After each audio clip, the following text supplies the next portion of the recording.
Hello and welcome. In this video I'm going to talk about some of the things that you should pay attention to as you do your reading in our textbook Exploring Architecture Revit. And let's go through the things that are listed. We really want to get a handle on starting a new architectural project, and we want to understand how to close that project and how to modify things. This is good to read. Starting an architecture project mainly entails hitting the blue button for Revit, and then you'll get a flyout and you can start a new project, or you can open an existing project. For now, we will choose a construction template. So we can go here, as I showed you earlier. We can do a construction template. We'll go new. I want a brand new drawing. Takes a while to start up. First thing that shows up is Imperial Multidiscipline, but I need to dig deeper. So go to your browse.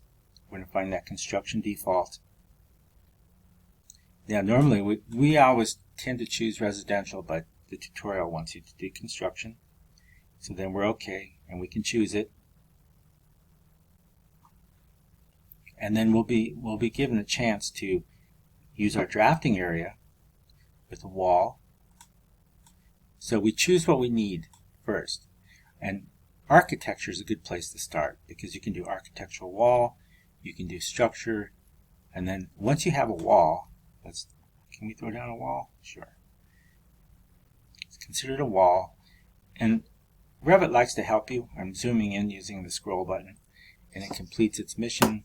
And then I can also choose doors. So let's go back to door. And down here is where I do the pull down to pick out the kind of door I want, whatever's needed. And it always needs a wall to make itself work. So I'll put a front door, back door, and there's tricks you can do with these. You can see the arrows. It comes in with a number of door, so I get that free signage right off the bat.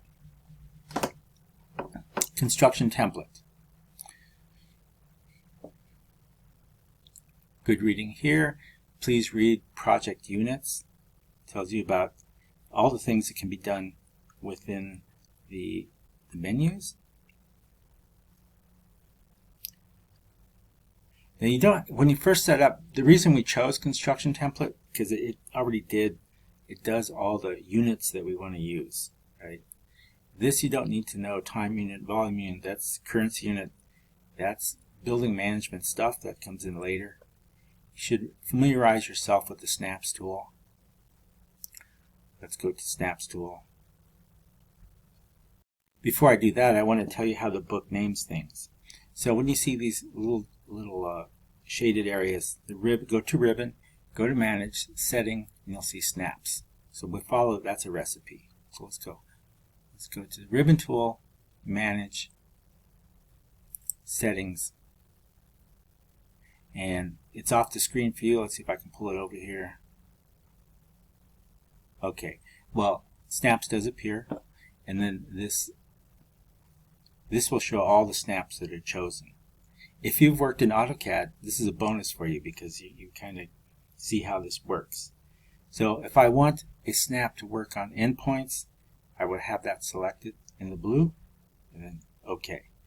But usually the Revit snaps are pretty good preset with that template. Read up on Snaps tool. You can dimension snaps area if you want to change the dimension on how it moves. That's advanced stuff. You don't have to read.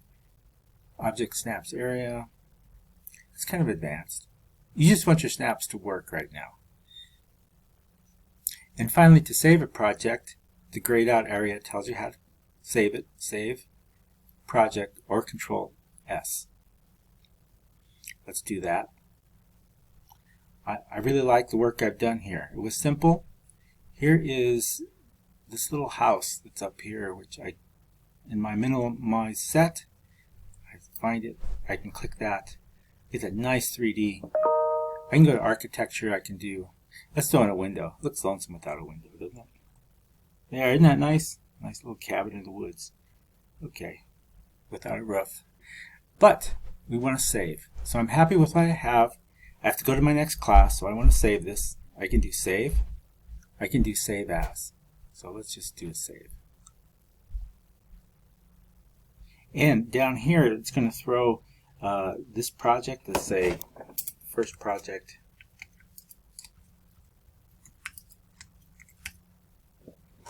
And then, so you can see, I just save just like you would a Word file, and I'm good to go. So the next time I want to open something, I can go File, Open. Look, it bumps. The last thing I did was, it's now the first thing saved. So I can actually pin that if I want to keep track of it. Here's a pin, my earlier board and batten wall. Okay, back to our book. Using the Save tool, all this is good information to read. So I'm saying now, most of Chapter 2 is 75% is reading that you need to know soon. Configuring global settings. That can wait. Journal file cleanup area. That can wait. If you want to learn more about BIM, you're always welcome to learn more about BIM. User interface tab is a little advanced. Graphics tab in about 2 weeks. Colors, not yet. Hardware and file locations, not yet. But you'll start to see where these are saved in file locations. That's a 50-50 read. Actually, if you read this, you would be ahead of me, because sometimes I don't really know where the files are located, because Revit's so good about reminding me. I've never really delved into it, like lost something completely. Rendering tab is pretty helpful, but that's like week 7. Spell check tab, we're not going to do enough words yet to really make use of that. Check out your steering wheels and your view tab. Those are fun things to do. Let's get a Revit going. Here's a Revit. And we're talking about, see if I can grab it. It's a little bit trickier to grab. So this is the view cube. Let's put something. Let's call up an old our last drawing, first drawing ever. Give it a chance to reload. That doesn't look like it, but maybe it was. Maybe it looked better than I thought. Okay, so we'll take this one and let's find our view cube. Okay, so I had to be in 3D to get this. I was goofing around here and I said, what happened to view cube? Well, it's because I have to go to 3D.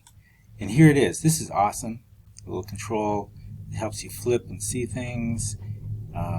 This is the compass. You can go by compass, or you can, if you really get good at view cube, I think this is also a feature in SketchUp. But it's really cool. It really animates your drawing. And that way you can really get in there if you want to see specifics to your drawing. View cube is awesome. Zoom. I zoom with the mouse button. That little roller on your mouse gets me to do that. But if I wanted to do more, I could do zoom region, zoom to fit. So if I right click, I bring up more options and opportunities. Please read about that. I don't work with macros, so I don't know that yet. I showed you how to save, but you can also close. You can also hit the little X button at the top and close. Revit will remind you if you haven't saved, do you want to save? Right? So Revit's your helper, it's your co-pilot. It always asks you questions. Sometimes it's annoying, sometimes it's great. And then starting the project again, we choose our templates, choose our project. And some of this is using Windows Explorer to open. I think you can kind of figure that one out. Model display tools. So these are inside knowledge here. You don't have to read that. Zoom in region, we like our zooms, so anything you know about zooms makes you faster. There's the view cube discussed in detail. Good to know. Some drawings for it. Steering wheel is similar to the view cube, but 2 dimensions. for the most part.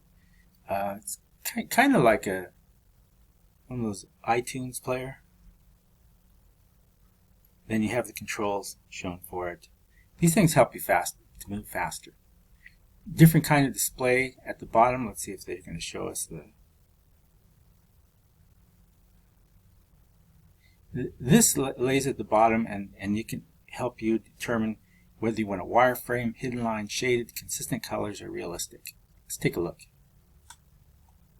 Okay, so let's bring this back in shape. Let's kind of get it oriented. That view. So if I want a consistent color, that'll make it thicker. If I want realistic, it takes a while to generate that. That's pretty cool. Shaded, kind of gives you that shadow. And wireframe. So if you like working in bare naked wireframe like they did in 1980, you can do that too. And hidden line. So that the hidden line is practical. The more tricks you do, the more memory it takes. Could slow down your machine. And speaking of those tricks, like if I keep it coarse, this is not the best drawing to define, but if I had brickwork, it would really come out sharp. But I always keep these on the lowest setting for speed. Here's our render teapot. That's pretty handy. I don't think we have anything to render yet, but if you did, you would push this and you would get you could create a rendering out of it. Render, and it takes a moment, but that's just show and tell stuff. That's not really part of your assignment, but you could do a render. And I click, oh, here's that nice shade. That's awesome. Okay, let's carry on. Okay, so this will drop you off at that apartment tutorial. Follow this recipe. See if you understand how the book is talking to you, and then we can discuss that in class. You'll set units.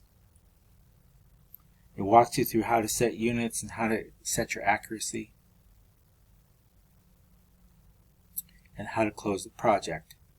And now we come to the fun, the fun of just drafting all these things. Once we've learned our interface, we're well on our way to mastery of Autodesk Revit.